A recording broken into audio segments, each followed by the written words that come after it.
Hello everyone. Today we have a Dr. Aparna. She is an associate professor of Institute of Architecture and Planning, Nirma University. She having total 17 years of experience. So today's agenda of the interview is to know about the thoughts of education. So welcome you on portal of College Dunya, ma'am. So beginning with the interview, my first question is to you. When you came to the Institute of Architecture, Nirma University, what was your vision and how you are trying to achieve the same? When I joined the institute almost 6 years ago, more than 6 years ago, it was very exciting to see an architecture and planning school which was in a university environment and having many other different disciplines, colleges from other disciplines also here.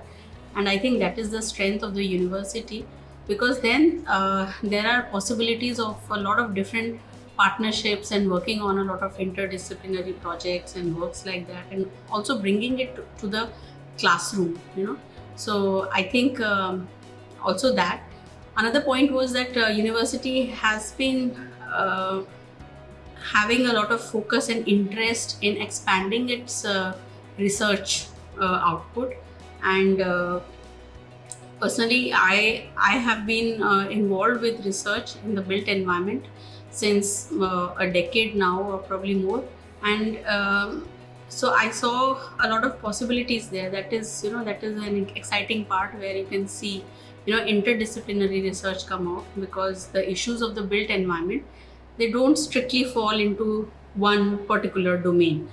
So our cities, our settlements, our buildings, our housing, there are a lot of these cross connections issues, which actually go in the discipline of law, science, health, and also civil engineering and things like that. So I think that is the vision that some of us have been trying to promote, where we can bring in people from other disciplines, allied disciplines together, and also take it to the classroom and use it for the purpose of research to extend the discipline of architecture a little further. Okay. So my next question is to you, ma'am. Being an associate professor of Institute of Architecture and Planning, Nirma University campus, how do you trying to bring the practical approach toward the subject and make it industry oriented? Here we have a very defined method of course development, curriculum development, whereas it passes through certain bodies at the university level, and even those which has stakeholders from outside the university, so experts and domain experts, industry experts, also alumni who actually come in, give feedback, and that is what we try to include in our curriculum development. And also many of us here, we are coming from the industry. We have had experience in non-academic sectors also. So with that, we already have connections and networks, and it becomes very important that the discipline of architecture, which is more practice oriented, the students get an exposure from stakeholders from different sectors of the industry. So we try and conduct a lot of field-based learning, field work, live projects, or even there are internships built in the course curriculum, where they are supposed to go and engage with an office, for almost a semester. So there are these kind of things, and plus through the networks and partnerships that we bring, we try to do a lot of collaborative studios, collaborative teaching, and also collaborative research work.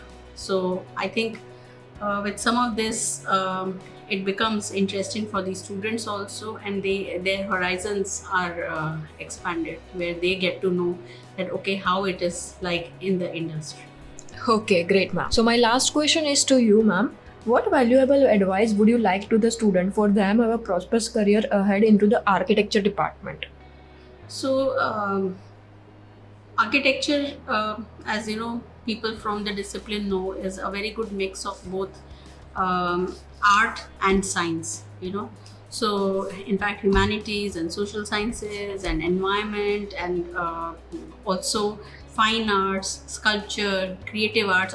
So it all comes together, and one also needs to understand the science and technology part. So it becomes important for the prospective students to consider this, that it is that architecture is that way a very very exciting discipline to be part of, because somewhere you will find that niche that you are interested in, that you would like to take further, because even within architecture there are a lot of specializations. And it also means that you will need to spend time understanding these different disciplines and how they become part of architecture discipline. So when you are preparing for it, of course initially for the entrance exams and all, there is focus on the aptitude part also, where one is looking at the drawings, the observation skills, and what and how to depict that, the representation part. But there is also this entire understanding of what is happening in the world with respect to, because architecture is really an expression of its times, as we have seen historically also. Different time periods have different forms of expression of the built environment, based on the technology, the resources, the society and everything. So I think it would be good for the students to also remain attuned to historically what has been happening, to engage with their built environment, to observe, to learn to draw, to sketch, and see how the common people, the user groups, are using their built environment. So at least for the, even after coming into architecture program, for the initial few semesters, initial couple of years, it becomes very important, and skill. Of course, you would be taught, you would be guided, but that is what you would be mostly working on, and that is what probably would define that, okay, you will have an edge over other students. So I think that is important. Yeah, it is great advice, ma'am. So now I would like to conclude the interview. Thank you so much, Sacha, for all informations. It is very helpful for the all student and the parents. Thank you so much for the interview, ma'am. Thank you.